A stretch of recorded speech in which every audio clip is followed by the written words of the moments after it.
عزادارو، آج 8 ربیع الاول جس امام کی مصیبت کا دن ہم آج منا رہے ہیں، امام کو جو زہر دی گئی عزادارو، چند دن پہلے امام کو زہر دی گئی، لیکن جو امام کو زہر دی گئی تھی، اس زہر میں اور اس سے پچھلے ائمہ کو دی جانے والی زہر میں بڑا فرق تھا۔ جو امام حسن کو دی گئی نا زہر عزادارو، وہ اتنی کاٹ والی تھی، جیسے ہی زہر وجود کے اندر گئی تو جگر کے ٹکڑے منہ سے باہر آنے لگ پڑے۔ وہ اتنی سخت زہر تھی کہ جیسے ہی گئی اس نے اثر کرنا شروع کر دیا۔ اور امام موسیٰ کاظم علیہ السلام کو جو زہر دی، جائیں تاریخ اٹھا کے دیکھیں، زہر دینے سے پہلے اس شخص نے زہر کھجور میں ڈال کر اپنے گھر کے اندر پلے ہوئے ایک جانور کے آگے ڈالی۔ کہتا ہے وہ جانور کھانے کے بعد گھر میں دوڑ رہا تھا اور حالت یہ تھی کہ اس کی ہڈیوں کے اوپر سے گوشت جل کے زمین پہ گر رہا تھا۔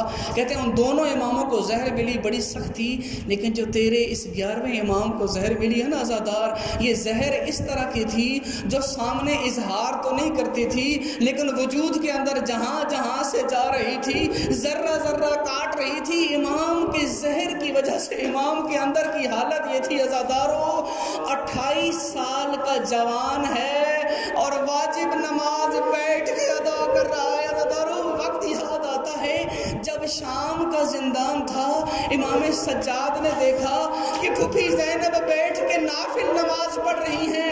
آگے بڑھ کے کہا، پھوپھی اماں میں حیران ہوں، آپ نے سارے سفر میں بیٹھ کے نماز نہیں پڑھی، آج کیا ہو گیا کہ نافلہ بیٹھ کے پڑھ رہی ہیں؟ جناب زینب نے کہا، بیٹا میں اتنی ضعیف ہو گئی ہوں، میری ٹانگوں میں اتنی سکت نہیں، میں کھڑے ہو کے نافلہ پڑھوں۔ میں کہوں گا جناب زینب آپ تو 56 سال کی تھی، آپ کھڑے ہو کے نہیں پڑھ سکی، آئیے اپنے اس کو دیکھئے، امام ہے 28 سال کا کڑیل جوان اور بیٹھ کے واجب نماز ادا ہو رہی ہے عزادارو۔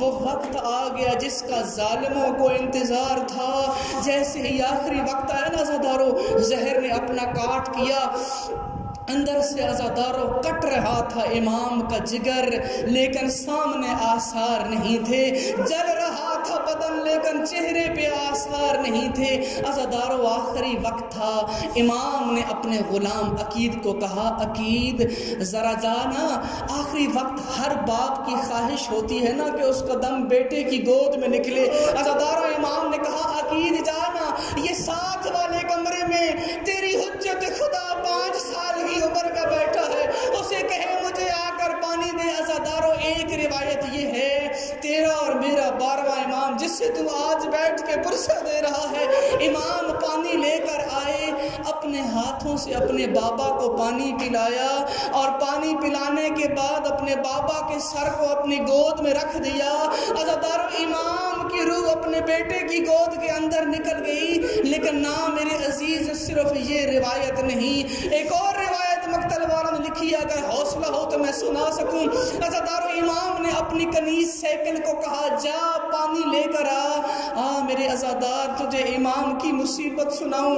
اس دوسری روایت کے مطابق کنیز پانی لے کے آتی ہے، عزادارو دیکھتی ہے امام بستر پر تڑپ رہے ہیں، عزادارو کنیز نے پانی کا جام لیا، امام کے ہاتھوں میں دیا، امام کے لرزتے ہوئے ہاتھوں نے پانی کے جام کو تھاما۔ عزادارو جب تڑپتے ہوئے جگر کے ساتھ پانی پینا چاہا، عزادارو ابھی لبوں کے قریب آیا تھا، لرزتے ہوئے ہونٹوں سے جام گرا، امام کے وجود سے روح نکل گئی، اور میرے شیعہ تیرا ایک اور امام پیاسا چلا گیا۔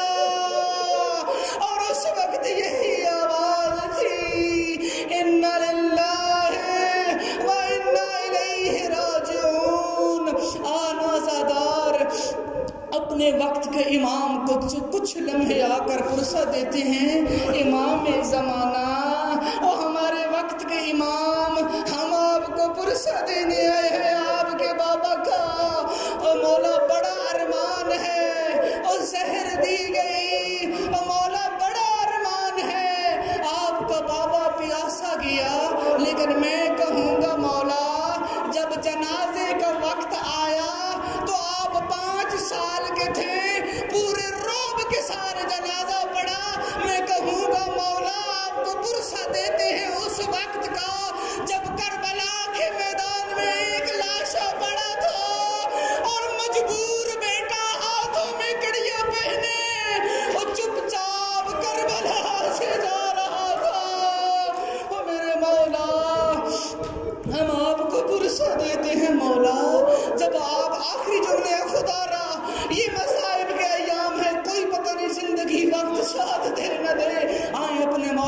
غصہ دیتے ہیں. آخری الفاظ میں کہوں گا مولا جب آپ کے باپ کا جنازہ اٹھا، تاریخ کہتی ہے پورے عرب کے اندر اتنی شان و شوکت سے اٹھنے والا کوئی جنازہ نہیں تھا.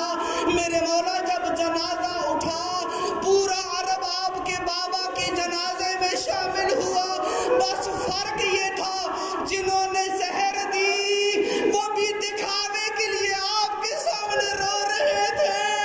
ہائے مجبور زینب، اور جنہوں نے مارا وہ حسین کو شہید کرنے کے بعد اسی زینب کے سامنے ہنس رہے تھے، اور ہر کوئی گلے مل رہا تھا، اور ہم نے ایک باغی مار دیا.